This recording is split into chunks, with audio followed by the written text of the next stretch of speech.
नमस्कार। हज़ीर जंगल के बाद अब रायगढ़ के तमनार में जंगल और पेड़ों को काटा जा रहा है। वो इसलिए क्योंकि अडानी ग्रुप को कोयला खदान बनानी है। इसी को लेकर पूर्व मुख्यमंत्री भूपेश बघेल लगातार विरोध कर रहे हैं। इसी के चलते 18 जुलाई को पूर्व मुख्यमंत्री भूपेश बघेल के घर ईडी पहुंची और उनके बेटे चैतन्य बघेल को गिरफ्तार कर ले गई। और अब 14 दिन की न्यायिक हिरासत में चैतन्य बघेल को गिरफ्तार किया गया है और न्यायिक हिरासत में लिया गया है। हमारे साथ पूर्व मुख्यमंत्री भूपेश बघेल मौजूद हैं।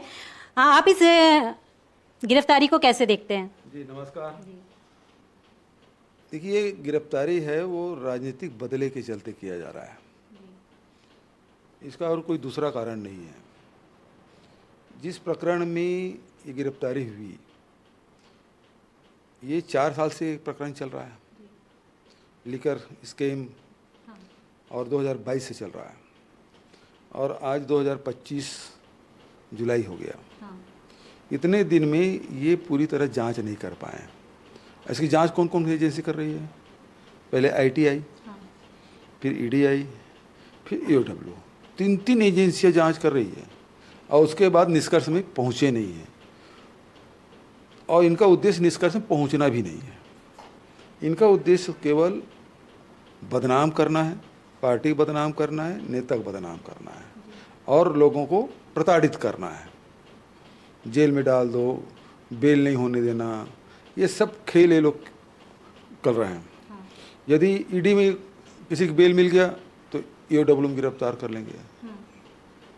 और इस मामले में जो चैतन्य बघेल को पकड़ा गया अभी, तभी 10 मार्च को भी जो सवाल आज पूछे वो 10 मार्च को भी पूछे। उसके पहले 3 साल पहले ईडी कार्यालय में, जब मैं मुख्यमंत्री था तब भी मेरे लड़के को 3 साल पहले ईडी कार्यालय में बुला कर उनसे पूछताछ हुई। केवल वही बातें। तो जो बातें आज पूछ रहे हैं वो 3 साल भी पूछे और बीच में भी पूछे। तो गिरफ्तार आज के 3 साल पहले क्यों नहीं किया आपने, यदि गलत था तो? और स्कैम कितना बता रहे? 1000 करोड़ रुपया।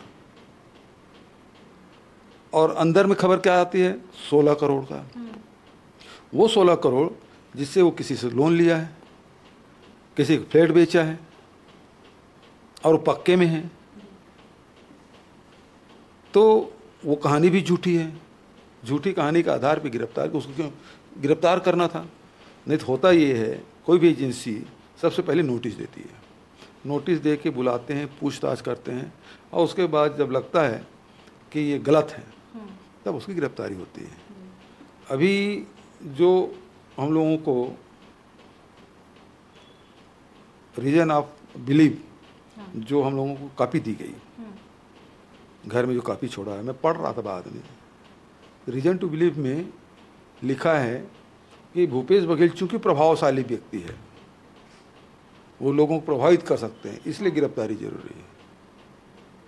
तो आज तो मैं भूतपूर्व मुख्यमंत्री हूँ, है ना?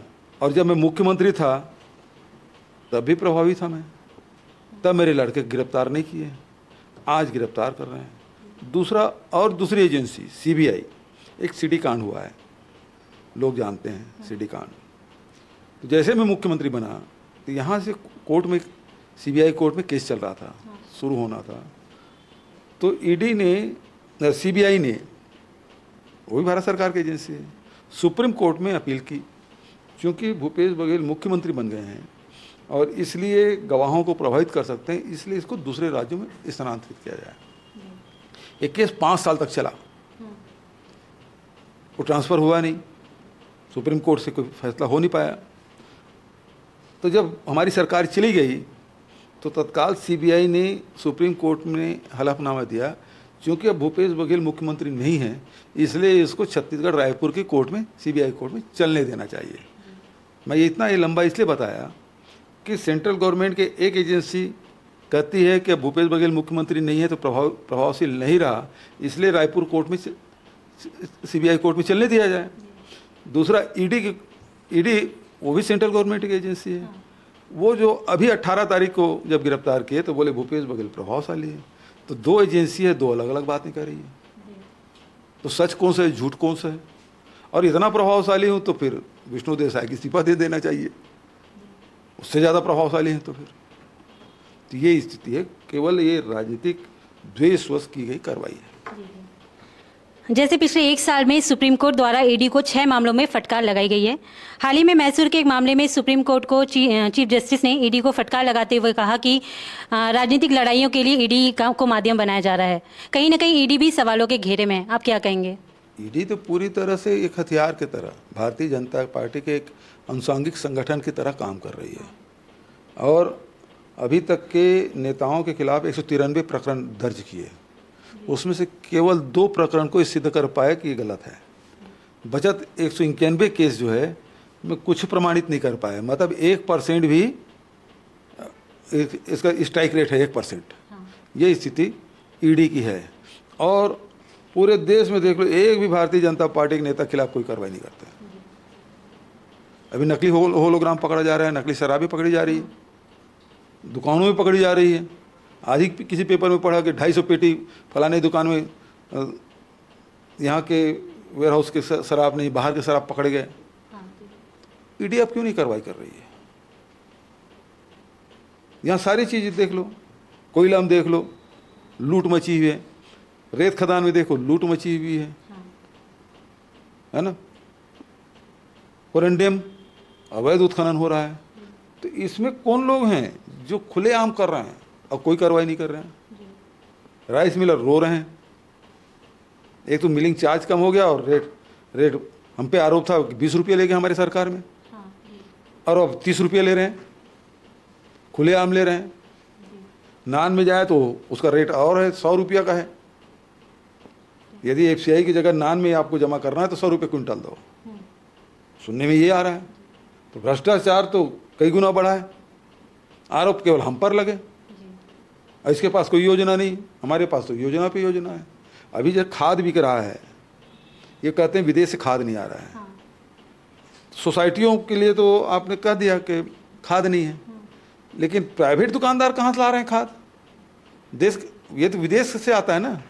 तो विदेश से खाद आता है तो प्राइवेट वाले क्या वहाँ चाइना से मंगाते हैं या कि रूस से मंगाते हैं कि यूक्रेन से मंगाते हैं? मंगाती सरकार है ना, दे तो सरकार रही प्राइवेट दुकानदारों को, लेकिन 1300 की जगह 1800 में बेच रहे हैं। तो किसानों को लुटवाने का काम कौन कर रहे हैं? किसके संरक्षण में? ये कार्रवाई बता दीजिए पूरे। अब जून जुलाई बीतते जा रहा है, 2 महीने कृषि कार्य हो गया, लेकिन एक भी दुकानदार के खिलाफ कार्रवाई की है क्या? पूरे सरकार के संरक्षण में चल रहा है, उसके देख रेख में हुआ है। हम लोग विधानसभा में उठाए, दिन भर के लिए हम लोग निलंबित कर दिया गया। तो ये लूट मची पूरे छत्तीसगढ़ है।